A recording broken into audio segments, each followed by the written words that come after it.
시작. 나의 왕이 오셨습니다. 자, 우리에게 왕은 누구죠?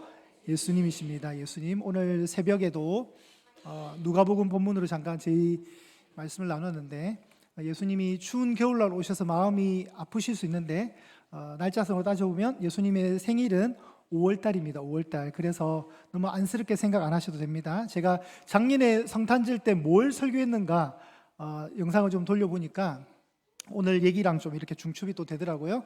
작년에도 이 본문을 제가 썼습니다. 오늘 마태복음 2장 11절, 제가 본문을 한 절로 잡았다는 것은 어떤 의미가 있을까요? 빨리 끝낸다는 거예요. 그죠? 여러분 12시 3분입니다. 12시 3분. 네, 이게 시간이 이렇게 길어졌어요. 제가 최대한 좀 달려보도록 하겠습니다. 오늘 누가 나왔냐면 동방의 박사님들이 오셨어요. 동방의 박사님들은 3분 이상입니다. 아시겠죠? 황금과 유향과 몰약 때문에 3명이 왔다고 생각하지만 그렇지 않습니다. 이들은 페르시아 제국의 천문학을 연구하는 굉장히 지위가 높은 분들이고, 최소 6개월에서 8개월 이상 1700km를 도보로 걸어오신 거예요. 자, 예수님이 탄생이 있을 때 목자들이 예수님을 찾아갑니다. 계시를 받고 가서 보니까 마구간에 아기가 누워있던 거예요. 네, 그죠? 그리고 이제 시간이 흘러서 그 별을 보고 페르시아에서 이 동방 박사님들이 출발하셨습니다. 출발하셔서 동방의 박사들과 양을 치던 목자들을 만난 적이 없어요. 우리가 보통 만난 걸로 돼 있는데 별개 사건입니다. 별개 사건. 양치던 목자들이 예수님을 경배한 이후에 최소한 6개월에서 8개월 지난 이후에 일어난 사건입니다. 그래서 오늘 본문의 장소가 어떻게 나오냐면, 장소가 마구간이 아니라, 구절 올려주세요. 11절 어디에 들어갑니까? 집에 들어갑니다. 집에 들어가니까 예수님이 계셨고 어머니 마리아가 있었던 거예요. 자, 이들은 단순한 방문객이 아니라 구약의 예언을 성취하기 위해서 기다렸던 사람들입니다. 이사야 60장을 한번 올려주실게요. 60장 1절에서 3절을 제가 읽겠습니다. 일어나라, 빛을 발하라. 이는 내 빛이 이르렀고 여호와의 영광이 내 위에 임하였음이니라. 보라, 어둠이 땅을 덮을 것이며 캄캄함이 만민을 가리우려니와 오직 여호와께서 내 위에 임하실 것이며 그의 영광이 내 위에 나타나리니 나라들은 내 빛으로, 왕들은 비치는 내 광명으로 나아오리라. 그리고 6절입니다.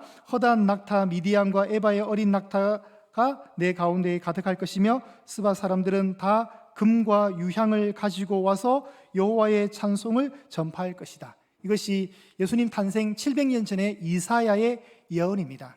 이사야가 구원을 선포합니다. 그런데 구원은 보통 한 나라의 구원은 힘으로 장악하는 것이 구원입니다. 사실은 그런 폭력적인 것이 정복을 통한 구원인데, 예수님은 이 빛을 통해서 정복을 통한 구원이 아니라 하나님의 그 영광의 빛이 열방을 끌어당기는 방식으로, 그래서 그 빛을 보고 동방의 박사님들이 오신 거예요. 그 빛을 보고 끌어당긴 거예요. 그리고 이제 이분들이 와서 왕을 아련하게 됩니다. 조선시대의 왕자가 탄생하면 어떤 일이 벌어지는가를 제가 챗 GTP한테 물어봤습니다. 자료를 찾으려니까 방대해서. 조선시대의 왕자가 탄생하면 첫 번째, 왕자의 출생은 승정원 의정부 6조에 즉시 보고가 되고 승정원 일기와 조선왕조 실록에 공식적으로 기록이 됩니다. 전국에 이 경사를 선포하게 되고 죄수들은 형벌을 감면받고 또는 죄수들이 석방이 됩니다. 왕자의 탄생은 국가가 움직이면서 국가의 축제로 진행이 됩니다. 그런데 오늘 왕이 나셨는데 국가 시스템이 전혀 작동하지 않습니다. 국가가 관심이 하나도 없습니다. 오히려 유대인들은 성경을 알지만 이 상황을 전혀 인지하지 못하고 있고, 오히려 동방의 박사로 불리는 이방인들로 대표되는 이방인들이, 성경 밖의 사람들이 와서 예수님의 탄생을 보게 됩니다.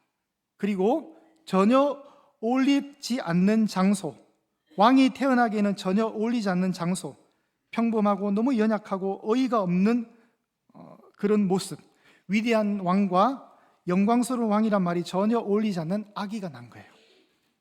이 장면이 오늘 묘사가 되고 있습니다. 그런데 동방의 박사들은 뜻밖의 행동을 합니다. 무엇을 합니까? 11절 다시 보시면 아기와 그의 어머니 마리아가 함께 있는 것을 보고 뭐합니까? 엎드립니다. 엎드린다는 건 뭐죠? 내가 내 삶의 주인으로 당신을 섬깁니다. 철저한 복종과 권위를 인정하는 거죠. 그들은 도대체 왜 이렇게 무릎을 꿇습니까? 그들은 이렇게 생각했을 거예요. 가만히 생각해 보니까 우리가 가진 지식과 지위로도 이 아기 앞에서 우리가 무릎을 꿇어야 하는가? 그런데 예수를 왕으로 알아본 이들은 엎드렸다는 거예요. 그들의 지식과 지위를 포기하고 진짜 왕 앞에 나왔습니다. 예수를 왕으로 알아보는 눈은 인간에게서 나오지 않습니다. 이 신비로움을 우리가 이해하셨으면 좋겠습니다. 하나님께서 보게 하셔야 볼 수 있고 깨닫게 하셔야 무릎을 꿇을 수가 있습니다. 그리고 이들이 가지고 온 세 가지 예물이 있습니다. 황금과 유향과 모래하겠습니다. 여러분, 이 뜻은 황금은 왕권을 상징하는 것이고 유향은 제사 때 쓰는 향기입니다. 예수님이 제사장이라는 것이죠. 그리고 모략은 죽음을 상징하는 거죠. 시체 때 바르는 거니까. 이들이 보배압을 열어서 이 세 가지 예물을 드립니다. 당신은 장차 왕이 될 존재가 아니라 지금 이미 왕이십니다 라는 고백을 담아 이 세 가지의 예물을 드립니다. 이 세 가지 예물 속에 예수님의 정체성이 드러나는 거죠. 예수님은 자라서 자신의 왕관을 쓰지 않고 가시 면류관을 쓰실 것이며 보좌에 앉지 않으시고 십자가에 달릴 것이며 자기 생명을 내어주실 왕이다. 이 왕 앞에 고백을 합니다. CCC에 가면 한국대학생 선교회라는 학생 단체가 있습니다. 거기서 유명한 사형리라는 책이 있습니다. 사형리라는 전도 책자. 그 사형리에 보면 그림이 나오는데 한번 올려주시겠습니까? 자, 그림이 세 개가 나옵니다. 자, 예수님을 모르는 내가 나의 주인으로 사는 삶. 예수님을 영접했지만 내가 여전히 삶의 주인으로 있는 사람. 이제 마지막 그림은 예수 그리스도가 나의 주인인 사람입니다. 우리 모든 마음의 중심에는 의자가 하나 놓여 있습니다. 이 의자에 누가 앉을 것인가가 그 인생을 정의할 수 있는 겁니다. 예수님을 전혀 모르는 사람은 당연히 저 의자에 자기가 앉는 거죠. 자기가 왕인 거예요. 그런데 예수님을 모시고 있는 사람, 예수님을 주인으로 섬긴 사람은 그 의자에서 나라는 자아가 내려옵니다. 그리고 그 자리에 누가 앉게 하십니까?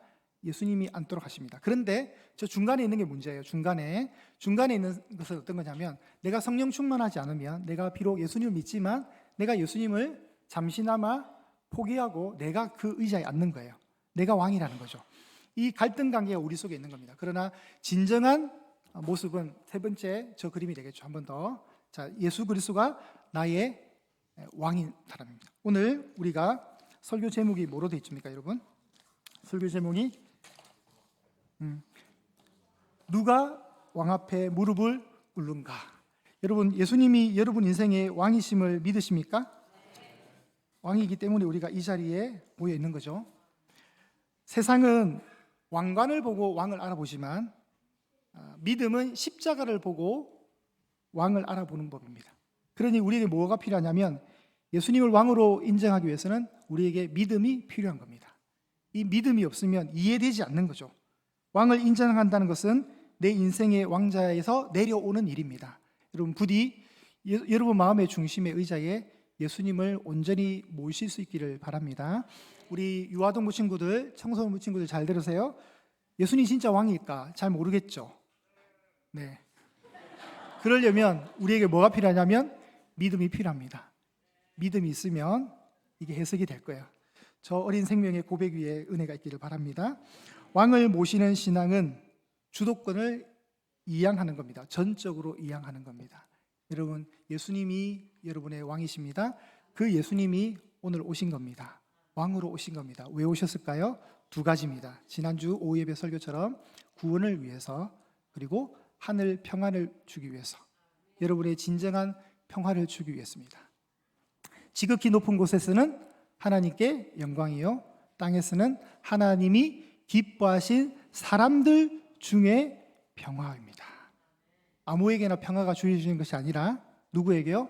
하나님이 기뻐하시는 사람들 중에 부디 저와 여러분 모두가 하나님이 기뻐하시는 사람이 되시기를 축복합니다. 전혀 부끄럽지 않는 당당함을 가지고 그래야 해서 하나님이 여러분에게 주신 최고의 선물 예수 그리스도를 왕으로 모시고 여러분의 남은 날 동안 평생 그분을 인정하며 고백하며 여러분의 삶의 전적인 모든 주권을 이양하며 그분을 왕으로 섬기면서 복되게 살아갈 수 있는 저와 여러분 모두 되시기를 축복합니다.